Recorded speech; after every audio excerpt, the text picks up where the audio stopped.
안녕하세요. 소통원년 이준기 원장입니다.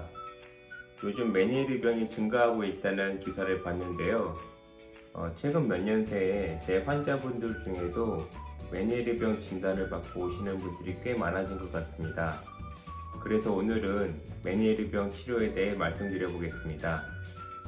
메니에르병이 어떤 병인지 자세한 것은 이미 많이 나와 있기 때문에 생략하고 간단하게만 말씀드리면 알 수 없는 이유로 귀 속에 있는 달팽이관이 붓게 되고, 그래서 귀가 높은 곳에 올라간 것처럼 먹먹해지면서 급작스럽게 발생하는 어지럼증과 이명, 그리고 난청을 특징으로 하는 병입니다. 그리고 이런 발작형 어지럼증이 반복적으로 생기고, 그러면서 청력 손상이 진행될 수 있습니다. 이 메니에르병의 치료에 대해서 찾아보다 보면 이 병은 약이 없다라는 것을 알게 됩니다. 만일 메니에르병을 진단받으신 분들이 약이 없다는 말을 들으면 굉장히 절망스러울 수 있지만 꼭 그렇게 생각하실 필요는 없습니다. 세상에는 생각보다 약이 없는 병이 많이 있는데요. 예를 들어 감기도 약이 없다는 말을 하지 않습니까? 우리가 일반적으로 쓰는 감기약도 기침나면 기침가래 삭히는 약을 쓰고, 열나면 해열제 쓰고, 이런 식으로 증상을 완화시키는 약을 쓰게 됩니다. 직접적으로 병을 일으킨 바이러스를 없애는 약이 아니라요. 그렇게 증상을 넘기다가 우리 몸의 자연 치유력, 면역력이 바이러스를 극복하게 되면 감기가 나았다고 하는 것이죠. 그래서 메니에르도 근본적으로 완치를 시킨다는 약은 없지만 증상을 컨트롤하는 약들을 쓰게 되는 것이고, 꽤 높은 확률로 완화와 유지가 가능합니다. 이런 약들에는 병원에서 주는 약들도 있고요.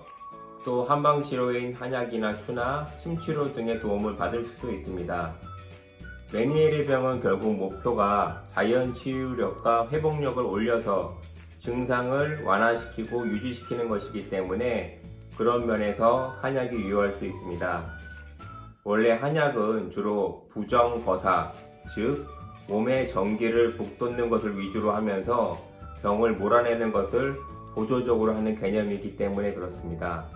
물론 메니에르병 자체가 한방에서 이야기하는 수독증에 해당되기 때문에 거사법을 주로 수독을 몰아내는 약을 쓰게 됩니다. 그리고 추나치료, 침치료도 병행하는데요. 어떤 곳에서는 척추가 틀어진 것이 메니에르병의 원인이다 라고 이야기하기도 하는데, 전 그렇게까지 직접적인 연관이 있다고 생각하지는 않습니다.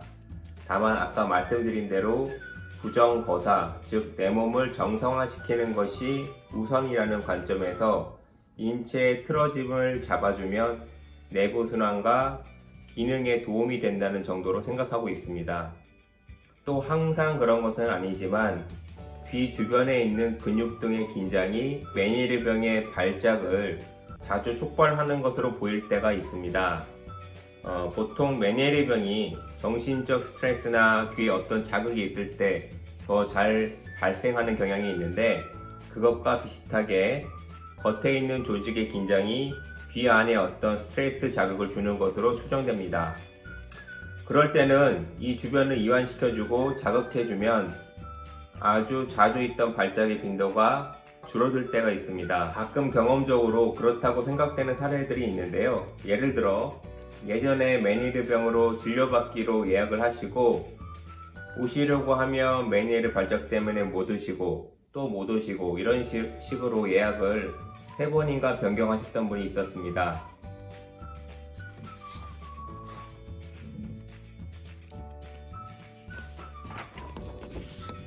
그러다가 이제 가족들에게 거의 실려오다시피 오셨는데요. 그날 오전에도 약하게 발작이 있었고, 근 한 달간 거의 매일 어지럼증 발작이 와서 아주 죽겠다고 하시는데, 일단 한약이 나오는데도 며칠이 걸리니까 침치료, 추나치료만 하고 가셨어요.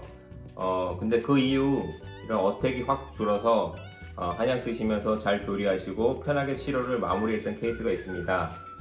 물론 침치료에 이렇게 극적으로 반응하는 케이스는 아주 가끔 있기 때문에 항상 이런 결과를 기대하기는 어렵긴 합니다.